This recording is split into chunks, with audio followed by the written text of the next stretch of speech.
Ladies and gentlemen, brothers and sisters, comrades and friends, it's another day in paradise in the United States. And today we have all sorts of crazy, just messed up, diabolical news. Everything from the United States literally seizing Russian oil tankers in the Caribbean Sea, all the way to Trump literally saying that he's going to start special operations in Mexico, and strikes on Mexican soil, which is just like batshit fucking crazy.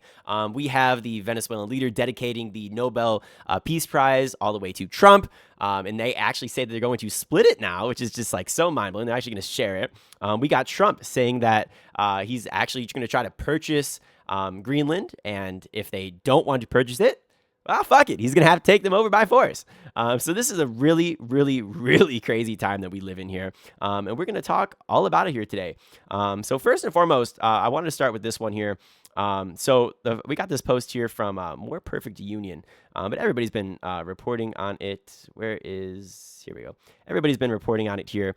So the White House is reportedly discussing paying everyone who lives in Greenland anywhere from $100,000 or $10,000 to $100,000 per person if they cede from Denmark. This is apparently what putting America first looks like. That's what the More Perfect Union says. Now, I'm going to clap back on this because this is somebody who has said from day one, we probably shouldn't go in and take over Greenland. Obviously, for obvious reasons. If you can avoid a war, you probably should.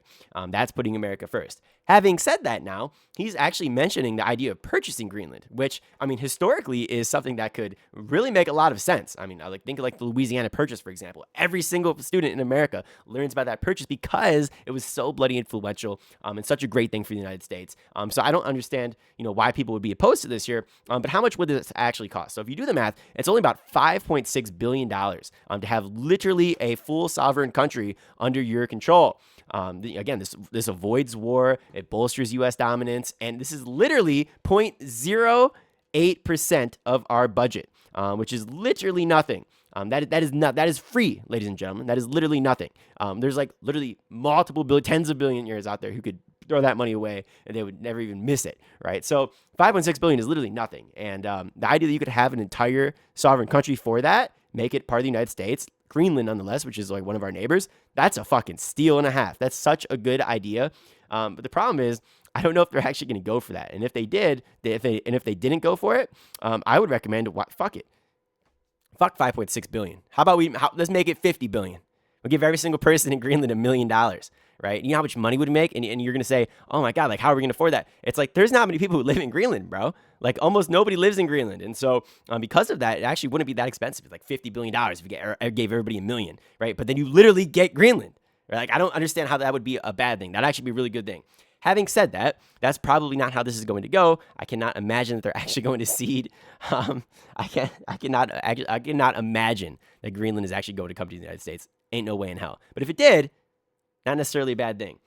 Next up here, we got Trump saying that China. So he says Trump says what China does in Taiwan is up to Xi Jinping, per the New York Times here.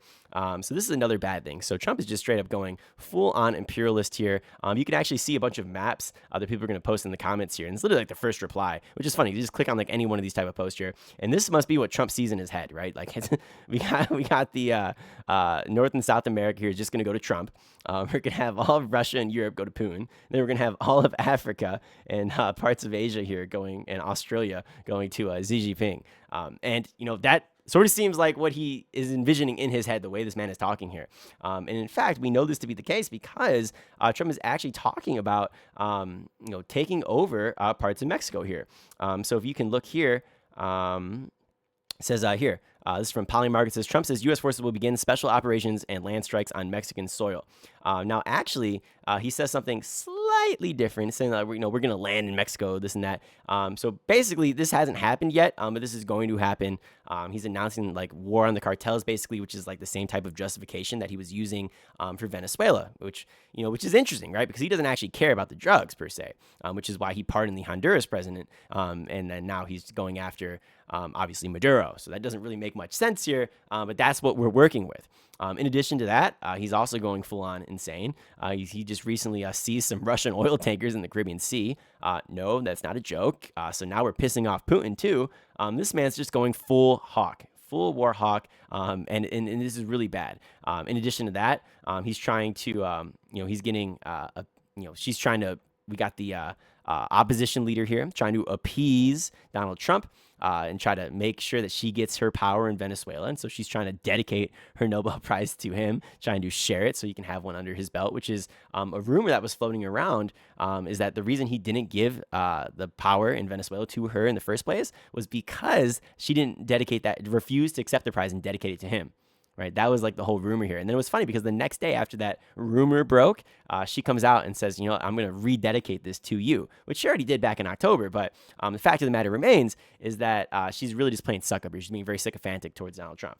So you can just see so much crazy stuff is going on here. And then we have this absolutely wild clip here. So we're going to see Donald Trump speaking to reporters here at C-SPAN, and he's going to be talking about Greenland here. And he says, if we do not do it the easy way, we're going to be doing it the hard way. Ladies and gentlemen, let's watch this clip.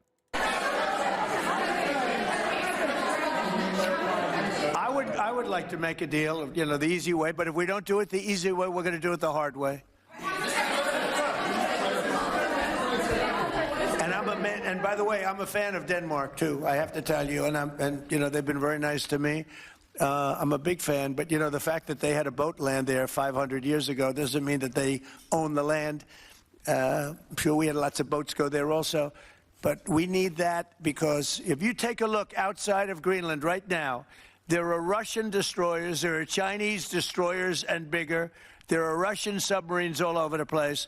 We're not going to have Russia or China occupy Greenland, and that's what they're going to do if we don't. So we're going to be doing something with Greenland either the nice way or the more difficult way. The nice way or the more difficult way, ladies and gentlemen. It does not look good here. So we got this man just going full on global terrorist, almost just threatening absolutely anybody and everybody who will listen. And unfortunately, I think that that's the path that we're going to go down. I think it's getting to the point now where, in fact, NATO has actually started preparing in the event of a United States attack against a NATO country, which is Greenland. And so this is not looking good. Obviously, he's got Cuba on the radar, Colombia on the radar. He's got he's got Greenland on the radar. He's just like, this dude is just going full on hawk here. Mexico on the radar, literally sending out warnings about a week ago. Now it sounds like he's actually trying to make good on those promises here. And he probably is riding that high. As I mentioned in one of my previous videos here, he actually feels really good about himself. He's like, look, dude, we took over Venezuela in a night, bro. He's like, who? And you can literally see the clip. There's a clip of him. He sounds like Judge Holden. He's like, who's going to stop me? Who's going to stop me, right? And to be honest with you, a lot of people might not stop him per se. I mean, obviously the UN is going to be in complete fucking shambles if this happens. NATO won't really know what the hell to do. It's just going to be the United States, China, and Russia, which will probably inherit the earth, which is just mind-blowing. You can maybe throw India in there too, because India has lots and lots of people, and maybe they could potentially stand up for themselves. But I think that would probably be it if they really started to want to take over territory here, because once they get the green light, once they give the green light that they're okay with this in the United States, you can imagine that China is going to be like, all right, either one, we try to make the United States look foolish, have NATO try to take them out, or at least start a war with them. The people will find this so unpopular, they'll kick Trump out of office, and then Trump will be either maybe impeached or he gets voted out at the end of his term, and then this war ends. Under a new presidential leadership, because this would be extremely unpopular. So maybe China tries to look like the good guys here. They try to play the propaganda game, or they say, fuck it, let's just start taking shit over ourselves. And then Russia, well, I mean, for obvious reasons here, you can imagine lots of Europe would just be absolutely doomed if that were the case. Try to restore that former glory of the Soviet Union, according to Putin here. So not looking good, guys. Not looking good one bit. But I found this news relatively interesting here today. So if you did enjoy, please be sure to hit that like and subscribe button for some more content. And we'll talk to you later, ladies and gentlemen. Peace.